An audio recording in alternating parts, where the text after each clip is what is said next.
I was just talking about this in my last news report on Wednesday, about how the Zionists are not giving up.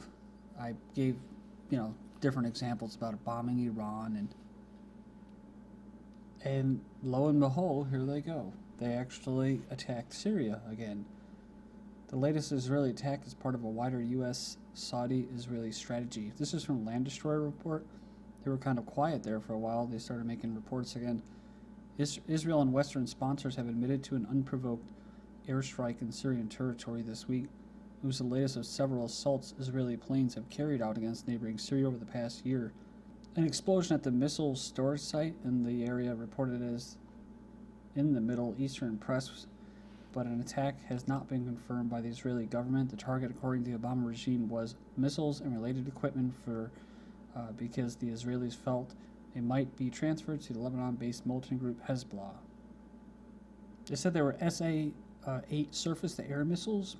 These missiles are used in air defense to protect airspace and are not offensive weapons, making the recent Israeli attack all the more egregious act of aggression. The Israeli Air Force strikes twice in Syria. The base has been destroyed. Speaking of bases, all Syrian chemical weapons factories have been destroyed, says a watchdog. This was from Reuters. Syria has destroyed all of its declared chemical weapons, that's the key word, declared, production and mixing facilities, meeting a key deadline in an ambitious disarmament program, the International Chemical Weapons Watchdog said. Because what? What happens when they say, undeclared? Assad's got undeclared chemical weapons. We better bomb him. Well, we can bomb him now, right? With all the threats like last time, they couldn't actually bomb him because they would have all these chemical weapons amassed. They wouldn't be able to land there or do anything with it, lay pipelines. Right? And we even have refugees, right? That's half of it. They'd kill them all. So now that these chemical weapons are supposedly destroyed, then they can go in there and bomb them. And what better pretense than to say, Assad lied to us. He had undeclared weapons. Syria's chemical weapons may never be dumped in Lebanon. Remember, they wanted to dump these chemicals in Norway. Norway's like, no thank you. Thanks, but no thanks. So a Lebanese speaker said that the Hague sources confirmed that dumping Syria chemicals in Lebanon is being informally discussed and stressed that this may never happen. He lashed out at the delay in forming Lebanon's new government as a proposed attempt to drag the country into a very dangerous void. Israel actually violated Lebanese airspace just recently. They do it a lot, but they did in the news today. He did not fail to recall Israeli threats of Lebanese strategic offshore oil resources, urging the state to mobilize to protect them. So once these chemical weapons are destroyed in Syria, where are they going to go, right? They're not going to Norway. They're not going to Lebanon. Syria's chemical arsenal likely to be taken abroad for disposal. Abroad. So where is abroad? Well, it says here that Albania. So when asked to comment on Russian media reports about the possible disposal of weapons in Albania, he replied that aspects of dismantlement program were still under discussion. And Medvedev of Russia says Assad is not crazy. He needs guarantees. He believes Assad will not give up his post without getting clarity and guarantees of the future of his country and his personal safety. The proposals to find an arrangement by ignoring Assad are not feasible while he remains in power, adding that he is not crazy. He needs to get some guarantees or proposals on the development of political dialogue in Syria, possible elections, and his personal fate. You can't just tell him, get out of here, and we'll sort this out. It's a complicated process. And all sides, they say, both the opposition and the regime have to make concessions. So we're talking about easing up sanctions on Iran. They're actually calling to stiffen them again, but for whatever it's worth, White House expected to ease sanctions targeting Syria, but they're wondering if Iran will follow. By mid-November, according to the staff of the U.S. Treasury Department's Office of Financial Asset Control, pressure on Obama from Putin is part of their price tag for Russia's role with bailing out the American president with the chemical weapons, the red line, although I don't know if that was really what happened. I still think it's good cop, bad cop, but which became a canard is one reason. Another reason is the White House believes that it needs to communicate to Damascus that prospects for better relations and even some cooperation are not completely destroyed as a result of the 32-month crisis. So then when, we're on Iran right now, I covered it recently about how you don't really hear too much about Iranians killing Kurds as far as like on their borders recently, but there have been a few incidences in the past month or two. I think there's been about maybe 3. But it says an Iranian border guard has been killed by the Party for Free Life of Kurdistan terrorist group in the country's northwestern region. One thing to mention just recently with what was going on with Kurdistan and Turkey and Iraq and that that area was that there was a lot of people that were uprooting the Kurds and that either mobilizing for some kind of combat or something. But there's just more refugees that have been created, and that takes us to Iraq. 1,000 plus have been killed. October's Iraq's deadliest month since 2008. So I think the September was actually the deadliest month since 2008. Now October beats it with 1,000 plus killed.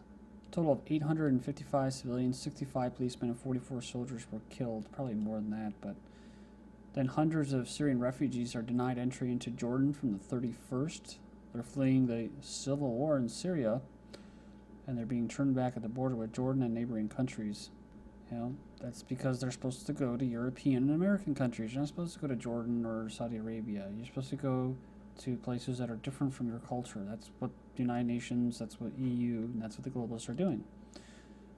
But for whatever it's worth, Obama, this was back in, March of this year, Obama vows to help Jordan take care of Syrian refugees, pledged $200 million in new aid to help it handle the flood of refugees seeking shelter from the raging civil war, or you can call it an onslaught invasion by terrorists supported by Obama. But I saw this article from the 1st of November. U.S. Treasury Department guarantees the debt issued by the Jordanian government.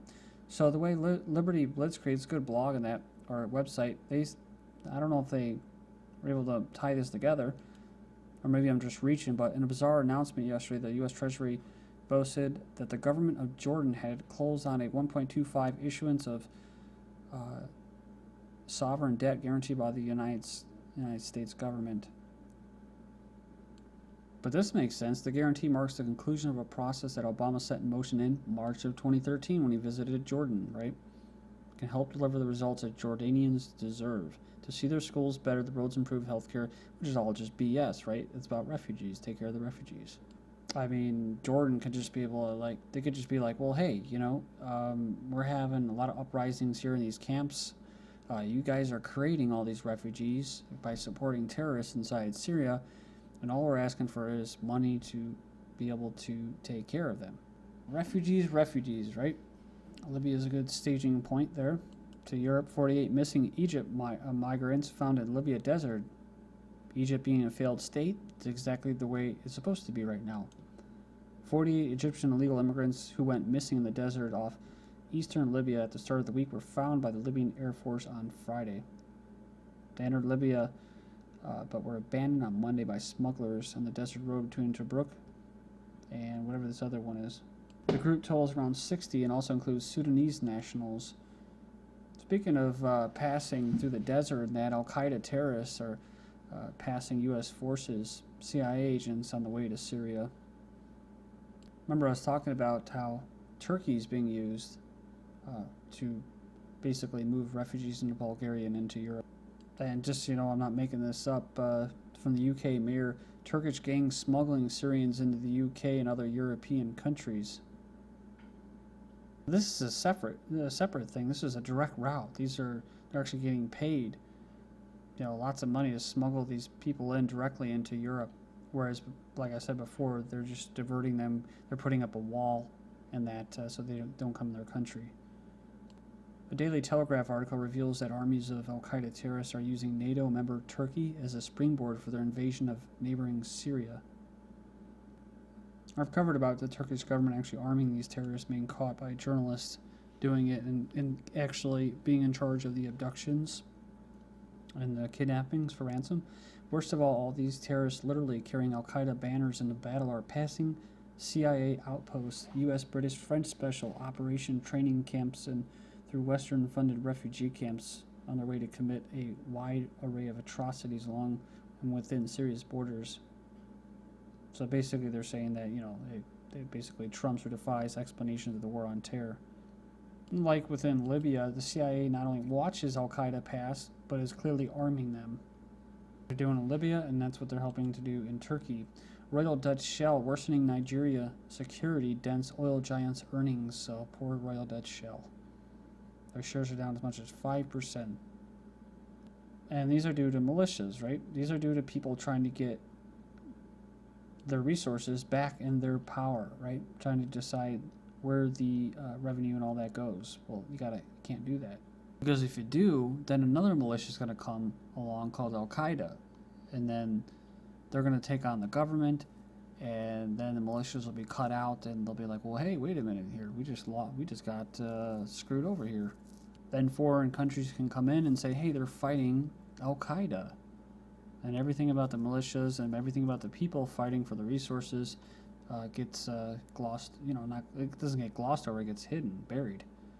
So expects, troops or UN troops or peacekeepers, more of them in Nigeria, to work for Royal Dutch Shell in the name of keeping the peace and humanitarianism.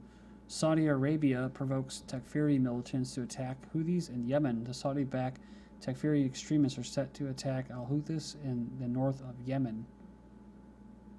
They've established checkpoints to avoid transferring of food and aid to the province. They began arresting supporters in the area. Sources say in Yemen, some 4,000 Wahhabi Salafists have been dispatched to the region to prepare the ground for a war on Houthis in the provinces.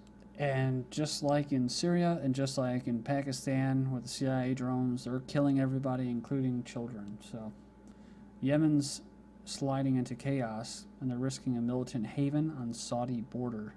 At least that's what they're telling us. So they're impoverished. The tribal militias roam freely. So better send the troops over there immediately. Send the drones. And Yemen's another place where there's real militias, rebelling from the central government, and then there's Al-Qaeda.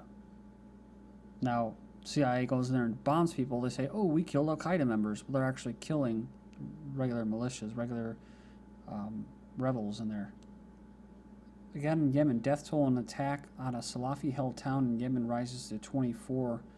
The death toll from a Shiite Muslim Houthi attack on a mountain town in Yemen, North Yemen, held by their Salafi Sunni Muslim rivals, have risen to 24, says a Salafi spokesman. And they're trying to sow basically sectarian war. That's what they're trying to do too, just like in Syria. It's like in Iraq. U.S. drone strikes killed 25 people, including the Pakistani Taliban leader. So they said here he's been confirmed killed by the U.S. drone so many times it's become a recurring joke.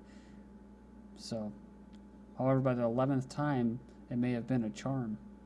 So they've been actually drone bombing too. U.S. drone strike kills 3 in Pakistan from the 30th. So this is to kind of legitimize it, right? Drone victims give U.S. lawmakers first-hand account of attack. That's right. Their family were over there trying to testify. I think it was one of their family members, grandmother getting killed, blown up by a drone, and only 5 lawmakers even bothered to show up.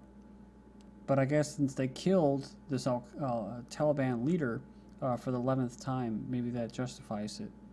Again, I personally think that these people are trying to gain autonomy in their provinces against the central government, which is being backed by the Western powers, and they're trying to ward off imperialists. So they needed Al-Qaeda, right, to bomb the World Trade Center, which were mostly Salafists from Saudi Arabia, to go into Afghanistan. So just like Turkey's pipeline or refugee highway, the long dream of a rail link between Europe and Asia opens in Istanbul, Turkey.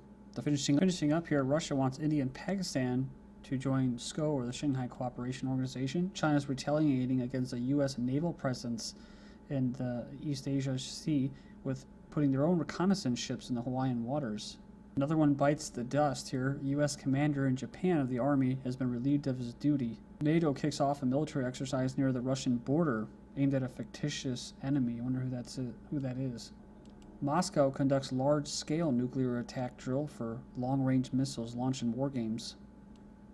Russia plans to bring more S-300 air systems to the EU border, and they're doubling their number of warplanes in Central Asian air bases.